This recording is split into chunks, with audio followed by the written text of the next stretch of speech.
Yo tout le monde, j'espère que vous avez la forme. Bienvenue dans cette nouvelle vidéo. Nous sommes à la semaine 25 de la prépa Ironman et c'est l'heure de faire le point. Pour aujourd'hui, on se retrouve donc pour un format un petit peu spécial, comme vous le voyez avec le micro. Ça ne sera pas un podcast, mais ça sera une vidéo face to cam et j'ai préféré prendre le micro pour que ça soit plus agréable pour vos oreilles. Donc là, ça fait 2 semaines que je vous avais pas sorti de vidéo sur ma chaîne YouTube. C'est quelque chose de très rare qui arrive peut-être 1 ou 2 fois dans l'année depuis ces 5 dernières années. Et tout simplement, la dernière vidéo que j'avais sortie, c'était la vidéo de mon Ironman 70.3. Ensuite, suite à ça, s'est écoulé exactement 4 semaines au moment où je vous enregistre ça. Donc nous sommes à la semaine 25 de la prépa. Et pendant 2 voire 3 semaines, je ne vous ai absolument rien filmé. Pour plusieurs raisons. De 1, c'était le rush. De 2, j'avais besoin de repos. Et de 3, ça m'a fait du bien de faire une petite pause. Donc avant de reprendre les vlogs habituels à raison de 2 vlogs par semaine sur toute la prépa Ironman, parce que l'objectif n'est toujours pas atteint. L'Ironman, on n'oublie pas, c'est le 24 août en Estonie, à Tallinn. Donc avant de reprendre ces vlogs, je me suis dit, il faut quand même que je vous fasse cette vidéo afin de faire un petit point sur les 3-4 dernières semaines qui se sont écoulées depuis l'Ironman 70.3. Comme ça, pour tous ceux qui suivent l'aventure depuis le début, ça permet de refaire un point, de remettre du contexte et pour que vous puissiez un petit peu voir où j'étais passé pendant ces dernières semaines. Est-ce que j'ai continué les entraînements? Est-ce que je me sentais bien? Quels étaient les points négatifs? Quels étaient les points positifs? Parce qu'il y a eu une semaine de repos total, il y a eu la reprise des entraînements et il y a eu pas mal de déplacements. Donc j'ai quand même plusieurs trucs à dire et je préférais ne pas le faire sur un podcast. Comme ça, c'est sur cette chaîne YouTube et on suit toute l'aventure de l'Ironman ensemble. Donc du coup, pour la remise en contexte, l'Ironman 70.3 s'est déroulé le 26 mai en Allemagne, à Kraichgau. C'était un entraînement obligatoire avant le full Ironman afin de bosser les transitions, afin de voir comment je me sens sur un triathlon et pour voir ce que je vaux sur le terrain. Je ne vais pas rentrer dans les détails ici, l'objectif c'était de faire sub 6 heures, donc moins de 6 heures, et j'ai terminé la ligne d'arrivée en 5h59 et 53 secondes avec la fameuse médaille que vous voyez maintenant juste là-bas derrière moi entre le logo Basscast et la mascotte MyProtein. Donc 5h59, 53 secondes, sub 6 heures, objectif atteint. Et pour tous ceux qui veulent des détails complets de la course, j'en ai fait un podcast dédié, absolument complet sur la course de A à Z qui dure 1h30, qui est disponible sur le Basscast. Et pour la vidéo de cette course, c'était la dernière vidéo sur cette chaîne YouTube. Si tu n'as pas encore vu, je t'invite à aller la voir parce que c'est la plus grosse vidéo de ma chaîne YouTube depuis que je crée du contenu. Que ce soit en termes de production, en termes d'image, en termes de coûts et de coûts investis, ouais, c'est la plus grosse vidéo, celle dont je suis le plus fier. Donc c'est la dernière vidéo, mon Ironman 70.3. Et d'ailleurs, merci à tous pour tous les retours, c'est juste incroyable. Là, on est un petit peu plus on a dépassé les 80 000 vues. Et si on peut atteindre les 100 000 vues, ça serait juste exceptionnel. Donc cet Ironman 70.3 s'est déroulé le 26 mai et c'était la dernière vidéo de cette chaîne. Après cet Ironman, il y a eu donc 4 semaines qui se sont écoulées jusqu'à aujourd'hui. Je vais repasser en revue chacune de ces semaines, puisque c'est quand même important, je pense. La semaine 1, donc la semaine qui a suivi l'Ironman 110.3, c'était une semaine de repos total au niveau du triathlon. C'est la première fois depuis le 1er janvier, voire même depuis le mois de décembre, que je n'ai pas couru, je n'ai pas fait de vélo et je n'ai pas nagé. Pendant toute la semaine, de lundi à dimanche, j'avais 0 séance cardio. Ça m'a fait un bien fou au niveau du mental, au niveau du physique. J'avais plus de temps pour moi, pour bosser sur les projets et c'était juste trop stylé. Et vu qu'il n'y avait pas forcément de gros entraînements, je me suis dit, je laisse la cam de côté, je filme rien. Et c'était juste incroyable d'avoir autant de temps pour soi et pour les projets, c'était trop cool. Bien évidemment, je me suis quand même entraîné, j'ai fait les séances de force, squat, bench, deadlift et traction.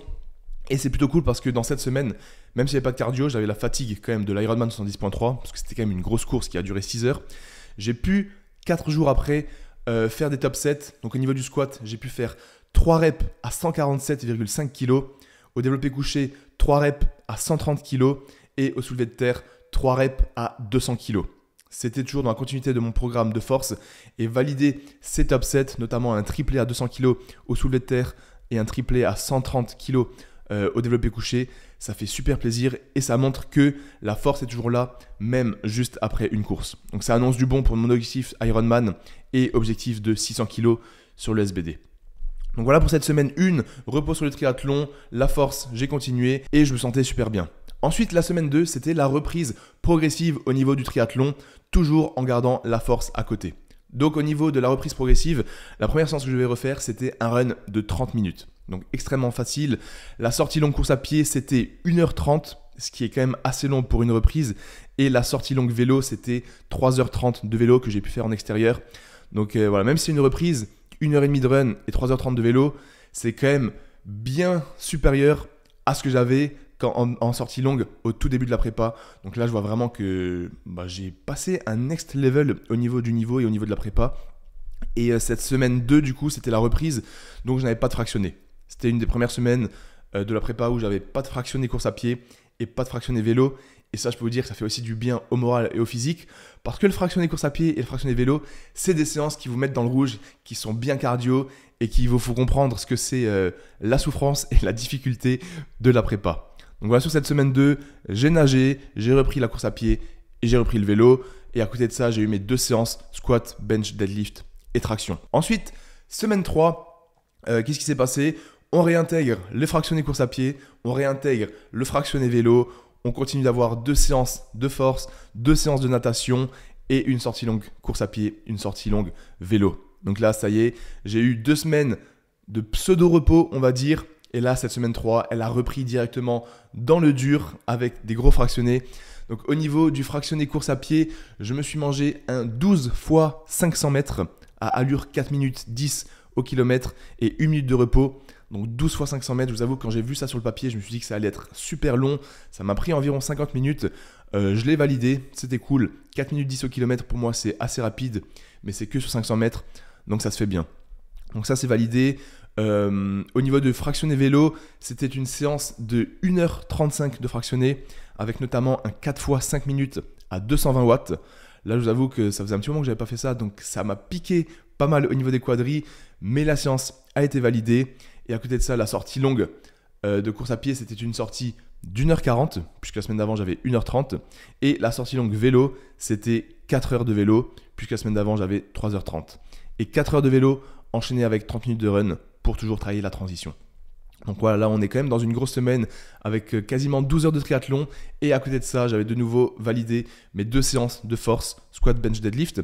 Et sur la séance 1, celle où il y a les top 7, j'ai donc ajouté 2,5 kg par rapport à la semaine d'avant. J'ai donc fait un triplé à 150 kg au squat, un triplé à 132,5 kg au bench et un triplé à 205 kg au deadlift. Donc au deadlift, j'ai ajouté 5 kg directement, je suis passé de 200 à 205 kg et tout a été validé. Ça devient sérieux au niveau des perfs et j'étais donc super content de valider cette semaine 3. Et ensuite, c'est ce qui nous mène à la semaine 4 qui est cette semaine au moment où je vous filme cette vidéo. Là pareil, on augmente l'intensité et le volume sur le triathlon et on augmente le volume sur les séances muscu. Donc au niveau du fractionné course à pied, je dois valider, parce que je dois le faire après cette vidéo, je dois valider un 6 x 5 minutes à 4 minutes 25 d'allure. Donc 6 x 5 minutes, ça s'annonce très long pour un fractionné, mais ça devrait se valider, ça va se jouer au mental. Au niveau du fractionné vélo, je l'ai validé en début de semaine, il était vachement coriace. Je me suis mangé un 6 x 5 minutes à 220 watts pour le principal de la séance. Et le fractionné vélo a duré 1h48. Donc semaine d'avant, ça a duré 1h35. Là, j'avais 1h48 de fractionné vélo. C'est quand même vachement long. Et ensuite, au niveau des sorties natation, j'ai toujours 2 séances de natation, ça bouge pas. Toujours environ 3 km. Et au niveau des sorties longues, j'avais 1h50 de run, puisque la semaine d'avant, j'avais 1h40 et la semaine d'avant, 1h30. Donc là, 1h50 que j'ai pu valider. En plus, j'étais à Paris, j'ai couru très tôt le matin dans Paris, sur les Champs-Élysées, à côté de la Tour Eiffel. Il n'y avait personne dans les rues. C'est une des premières fois que j'apprécie Paris. Donc 1h50 de run validé. Et la sortie longue vélo que je dois faire, parce que je dois la décaler malheureusement, je dois faire 4h30 de vélo enchaîné avec 40 minutes de run. Et ça, je vous avoue que ça va être très très long.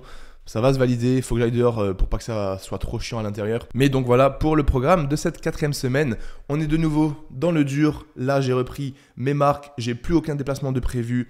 On rentre dans le dur et on attaque la dernière ligne droite. Parce que oui, au cours de ces dernières semaines, il y a eu la semaine de repos, il y a eu la reprise d'entraînement. Mais à côté de tout ça, c'était un véritable bordel. J'ai eu une grosse baisse de motivation et c'était extrêmement dur de tout combiner, les entraînements, les projets et les déplacements. Il y a eu des points positifs, il y a eu des points négatifs parce que j'ai eu pas mal de déplacements au cours de ces 3 dernières semaines, notamment un déplacement à Nice, puisque j'ai été invité par Puma pour assister au championnat du monde du Hyrox à Nice. Forcément, j'ai accepté cette invitation, c'était vraiment stylé. Et c'est d'ailleurs là, pour la semaine 2, j'ai fait la sortie longue, donc les 1h30, sur la promenade des Anglais. C'était vachement cool, le long de la mer, il faisait beau, il faisait chaud, il y avait du monde. Et j'ai pu assister donc au championnat du monde de Hyrox. C'était vraiment stylé, vous savez que c'est une discipline que j'apprécie particulièrement. Donc pouvoir être là et voir ça, c'était cool. En plus, le fait d'aller dans le sud, ça m'a fait du bien. J'ai pu nager dans la mer, j'ai fait 2 km dans la mer de Méditerranée. Première fois de ma vie que je nage avec la combinaison, avec la bouée, tout seul. Je suis allé tout seul à 6h du matin au bord de la mer, j'ai mis mon téléphone dans la bouée et je suis parti 2 km dans l'eau, c'est passé super bien. Et c'est là que je me suis dit que putain, s'entraîner dans le sud, au bord de la mer, que ce soit pour la course à pied, pour le vélo ou pour la nage, ça n'a absolument rien à voir. Donc il y a eu ce déplacement à Nice qui a quand même fait que j'ai dû décaler la sortie longue vélo, j'ai dû décaler pas mal de choses à la semaine suivante. Mais la semaine suivante, j'avais encore un déplacement à Toulouse tout le week-end pour le salon du fitness. D'ailleurs, toi qui regardes cette vidéo, peut-être qu'on s'est rencontrés là-bas. J'avais un stand avec Base Athletics, j'ai pu sortir la nouvelle collection Running. Vous avez été on n'a pas été nombreux, c'était un petit salon malheureusement, mais il y a quand même pas mal de gens qui sont venus, on a pu discuter, c'était vachement cool. Mais le seul problème, c'est que le salon du fitness, c'était à Toulouse. J'y suis allé en voiture avec ma copine, c'était 9 heures de route aller, 9 heures de route retour. Donc je peux vous dire qu'on y allait le vendredi. J'ai rien pu faire parce que j'ai fait 9 heures de route. Samedi, dimanche, il y avait le salon du fitness. Donc, c'est là que j'ai calé le 12 x 500 mètres très tôt le matin le samedi. À 6h du mat, je me suis levé. Je suis allé manger mon fractionné sur la piste de 6h30 à 7h30 du matin du coup. Ensuite, j'étais KO toute la journée. Et le lendemain, je devais faire la sortie longue de 1h40 de course à pied. J'y croyais pas, mais là encore une fois, je me suis levé à 6h du mat. Et je me suis dit, vas-y, va faire le taf. Je suis rentré aux alentours de 8h, 8h30. Et j'avais validé les 1h40 de course à pied. Trop cool, mais ensuite il fallait prendre la route le dimanche, de nouveau 9 heures de route, et j'ai donc dû décaler aussi la sortie longue vélo à nouveau. Donc même s'il y avait les déplacements, même si c'était cool, au niveau de la charge mentale, physique et de l'organisation, c'était un véritable bordel. Et là, cette semaine, donc pour la semaine 4, j'ai eu mon tout dernier déplacement normalement à Paris pour une OP, pour un tournage. Donc je suis allé la veille. Mais vu que le train c'était le soir, j'ai pu m'entraîner correctement la journée. Je suis allé nager. Mais ensuite, le jeudi, toute la journée, j'avais le tournage à Paris. Tournage qui commençait à 9h. Et je me suis dit, vas-y, le seul moyen de caler la séance longue course à pied de cette semaine, c'est de le faire avant le tournage. Et vu que je devais caler 1h50, comme j'ai dit, le 1h50, je l'ai fait à Paris. Pareil, je me suis réveillé à 6h du mat. 6h30, j'étais dehors. Je suis parti et je me suis mangé les 20 km pour 1h50 de run avant le tournage. Donc voilà, même si les séances ont été validées, même si la discipline a été présente, c'est quand même des choses qui te fatiguent. Tu dois t'organiser, tu dois décaler les séances, tu dois te lever tôt le matin. C'est un véritable bourbier de tout faire, mais pas d'excuses. L'objectif principal et la priorité principale, c'est la prépa. Donc si je me permets de faire des déplacements pour des tournages, pour des événements ou autres, il faut que je trouve un moyen de caler les séances soit très tôt le matin, soit très tard le soir, ou de caler plusieurs séances dans une même journée. Donc voilà, ça c'était pour les déplacements. Il y a eu le déplacement à Nice, à Paris et à Toulouse. C'était super cool en tout cas. Et ça fait que pendant ces 3-4 semaines, depuis l'Ironman 110.3, parce que l'Ironman 110.3 c'était un pic de motivation, c'était la course, c'était l'euphorie, la hype. En plus, je valide le sub 6 heures, j'étais trop content. Je savais qu'il y avait une grosse vidéo YouTube qui arrivait. Mais forcément, après tout pic d'euphorie, tout pic de dopamine et de hype, il y a la chute derrière. Et forcément, surtout après la semaine de repos, j'ai eu pas mal de remises en question, pas mal de petites baisses de motivation. Peut-être j'en parlerai plus en détail dans un podcast pour pas que cette vidéo YouTube soit trop longue. Mais du coup, j'ai pu déceler au cours de ces 3 dernières semaines des points positifs et des points négatifs que j'aimerais aborder tout de suite. On va commencer du coup par le négatif, comme ça on termine par une note positive. Le négatif, comme je l'ai dit, il y a plusieurs points. Les premiers, c'est que les déplacements, c'est extrêmement taxant. Que ce soit physiquement, nerveusement, au niveau de l'organisation, les déplacements en tant que créateur de contenu, athlète, youtubeur, influenceur, peu importe, c'est nécessaire pour développer la marque, pour rencontrer ma communauté.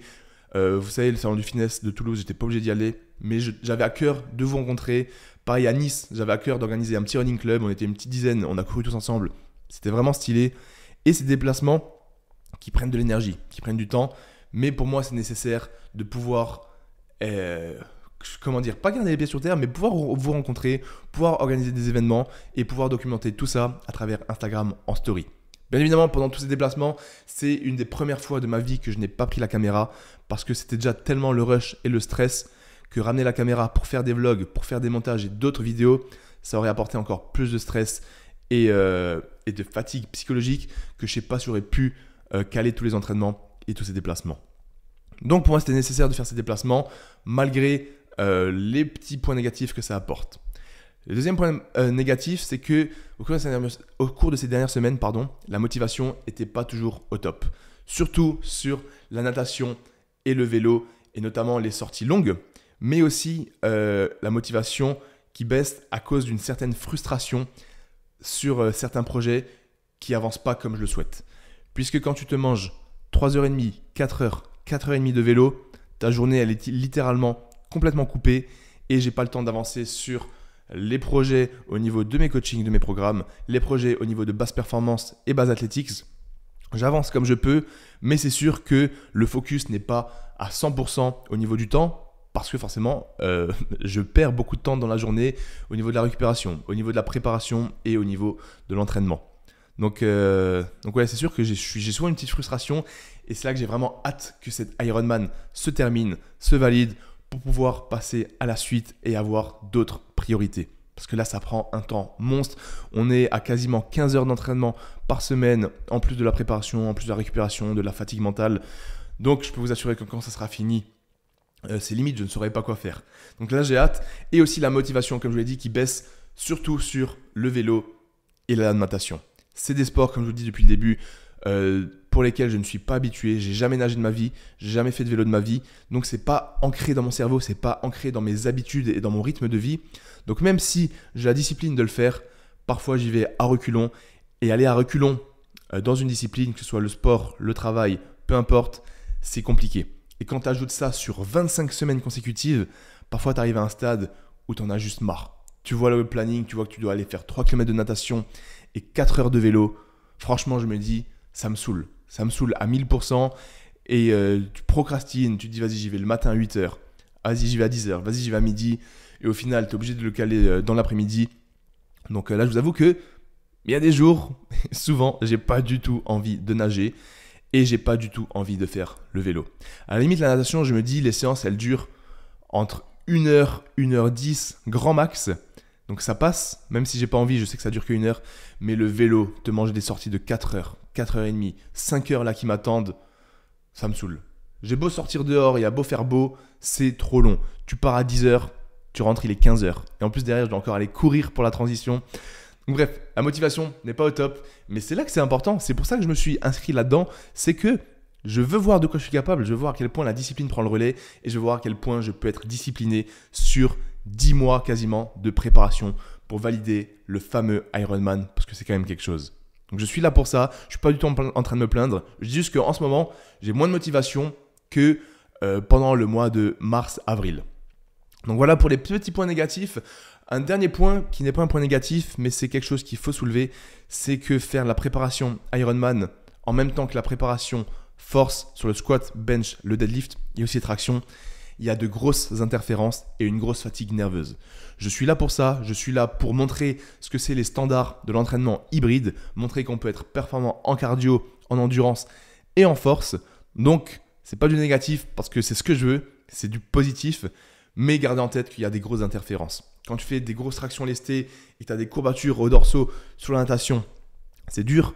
Quand tu fais des fractionnés vélo qui t'explosent les jambes et que tu dois aller faire du squat et du deadlift lourd, c'est dur. Mais aussi quand tu as des séances SBD qui fatiguent le système nerveux et que le lendemain tu ne te réveilles pas en forme et que tu as des fractionnés courses à pied, c'est dur. Mais si c'était facile, tout le monde le ferait et on est là pour ça, on est là pour montrer ce que c'est l'entraînement hybride, on est là pour montrer à quel point on peut être fort et endurant. Et donc, je prends ces difficultés, ces points négatifs avec un regain de discipline et de motivation et ça me rappelle pourquoi je fais tout ça. Maintenant qu'on a énoncé ces quelques points négatifs, quels sont les points positifs ? Les points positifs, c'était que le jour J, l'échéance de l'Ironman, le 24 août, se rapproche. Chaque jour qui passe, c'est un jour de prépa en moins et c'est un jour plus proche de l'Ironman. Et ça me motive. C'est bientôt fini. Là, il reste exactement 9 semaines. C'est rien du tout. J'ai fait le plus gros de la prépa. J'ai dépassé la moitié. Donc là, il n'y a plus qu'à tenir bon. Et on va terminer ça comme il le faut. Un deuxième point positif, c'est votre soutien au quotidien. Que ce soit à travers les mails que je reçois, sur Instagram, les DM, les commentaires, le nombre de vues sur les posts que je mets et votre soutien dans les commentaires sur YouTube. Je sais que j'ai pas mis de vidéo pendant 2 semaines, je m'en excuse. Là, on va reprendre les vlogs de la prépa 2 fois par semaine. Et votre soutien, vos messages de force, voir des gens qui se mettent au triathlon, qui se mettent à la course à pied, qui se mettent à la force, c'est juste incroyable. Je suis trop reconnaissant de tout ça. Donc n'oubliez pas que même si je réponds pas toujours sur Instagram ou sur YouTube, je lis quasiment tout et vos messages, vos commandes sur mon site et tout le soutien que vous pouvez m'apporter de près ou de loin, ça vaut de l'or. C'est trop important et ça me permet de garder le cap, de garder la motivation et la détermination quand la motivation n'est pas là. Donc merci à toi qui regarde cette vidéo, merci pour ta force et pour ton soutien. Et la dernière motivation, le dernier point positif, c'est la chance que j'ai de pouvoir vous documenter l'aventure. Vous mettre des stories tous les jours sur la prépa, mes entraînements, pouvoir documenter tous mes déplacements, tous mes entraînements à travers les 2 vlogs par semaine qui vont reprendre donc juste après cette vidéo. C'est juste incroyable. Moi, ça me fait plein de souvenirs pour la suite. Ça me permet d'avoir une ligne directrice, de savoir ce que je fais. Et vous, comme dit, ça vous permet de suivre toute l'aventure. Pourquoi pas vous motiver, vous inspirer ou juste vous faire passer du bon temps. Et ça, c'est trop bon. On est à plus de 550 vidéos sur ma chaîne YouTube depuis 2017. Je ne vais jamais arrêter de documenter ma vie. Et si je le fais, c'est pour une raison particulière. Et voilà, c'est trop cool. Donc voilà pour les points positifs. L'échéance qui se rapproche, votre soutien sans faille depuis le début et le fait de vous documenter tout ça. Maintenant, pour conclure cette vidéo, petit point sur la prépa. Qu'est-ce qui m'attend? Où on en est? Là, comme je dis, je suis à la semaine 25. 4 semaines viennent de s'écouler depuis l'Ironman 110.3. Là, j'ai rattrapé toutes les séances, j'ai fait tous mes déplacements, tout a été validé. On tient bon. Et maintenant, il me reste exactement 9 semaines avant le jour J. L'Ironman Full, qui a lieu le 24 août à Tallinn, en Estonie, a lieu dans 9 semaines. Sachant que les 2 semaines avant l'Ironman, c'est des semaines de deload, des semaines d'affûtage. T'enlèves, elles seront assez faciles. Donc t'enlèves ces 2 semaines aux 9 semaines, ça fait qu'il reste exactement 7 semaines de charbon. 7 semaines compliquées à tenir. Et je me dis que cette semaine, c'est rien. Déjà la semaine qui approche là, après cette vidéo, je vais reprendre les vlogs. Donc elle va passer vite. Et il restera plus que 6 semaines, plus les 2 semaines d'affûtage. Et je me dis que let's go, ça va être ouf. Par rapport à ça aussi, il y a une grosse annonce que je vais vous faire qui va changer énormément de choses et qui va potentiellement changer ma vie aussi. Je ne vais pas vous le dire là dans cette vidéo parce que je vais peut-être en parler plus longtemps. De toute façon, vous verrez dans les vlogs, vu que je vais tout documenter et je serai obligé de documenter ça. Et je pense que je ferai des podcasts à part entière là-dessus parce que c'est quand même une décision que j'ai dû prendre qui va changer pas mal de choses, mais j'ai hâte. Ça concerne, petit indice, ça concerne le lieu de vie. C'est peut-être une des dernières fois que je filme ici, dans ces bureaux. Donc, tenez-vous bien, ça va être stylé. Et sinon, voilà, sur ces 9 dernières semaines, il va y avoir des gros changements. Et au niveau de la prépa, le cœur de la prépa va rester le même. Objectif 12 heures sur l'Ironman et objectif 600 kg sur mon SBD. La prépa, les semaines vont se ressembler. Il va y avoir toujours, je pense plus ou moins pareil, un total de 4 runs par semaine. Donc pour le triathlon, 4 runs par semaine, 2 séances de vélo par semaine et 2 séances de natation par semaine. Pour l'instant, c'est ce que je fais depuis plusieurs mois et je pense que ça va rester comme ça. Je vais peut-être ajouter une 3e séance de vélo. Donc au niveau des 4 runs, il y a toujours une sortie longue et une séance fractionnée. Et sur les 2 séances vélo, il y a toujours une sortie longue et une séance fractionnée. Les 2 séances de natation, c'est en général entre 2,8 et 3,5 km. Et à côté de ça, pour la muscu, je fais actuellement 2 séances de muscu par semaine. Une séance squat, bench, deadlift avec des top sets. C'est la séance lourd où vraiment je vais chercher des triplés assez lourds. Donc première séance squat, bench, deadlift tout seul qui me prend quasiment plus de 2 heures, 2h30. Et la deuxième séance squat, bench, deadlift et des tractions pour garder ce mouvement. Cette séance, elle est un petit peu plus légère. Je bosse un petit peu plus la technique avec du squat posé, du deadlift posé et l'ajout des tractions. Donc seulement, c'est des grosses séances, seulement 2 séances de muscu pendant lesquelles je soulève toujours lourd sur le squat, le bench, le deadlift et une séance avec des tractions. Ça, c'est ce que je vais faire pendant les 9 semaines qui m'attendent pour continuer de progresser prendre confiance sur l'endurance, m'améliorer en natation, faire tourner les jambes sur le vélo, commencer à chercher des sorties de 5 heures, 5h30, 6 heures sur le vélo et des sorties de 2 heures, 2h10 sur la course à pied et même des séances de 3,8 km, 4 km de natation. Donc les volumes vont être absolument énormes. Le mois de juillet, ça sera le plus gros mois de juillet au niveau de la prépa. Donc je compte sur vous, je compte sur votre soutien pour être là à travers les vlogs, à travers les posts que je mets sur Instagram.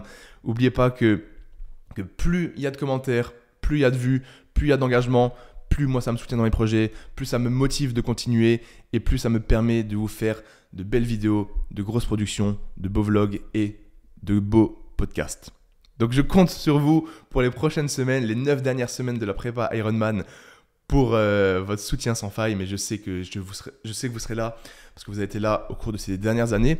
Et sinon, à côté de ça, la marque continue de bien évoluer, basse performance. Là, il y a des grosses choses qui arrivent.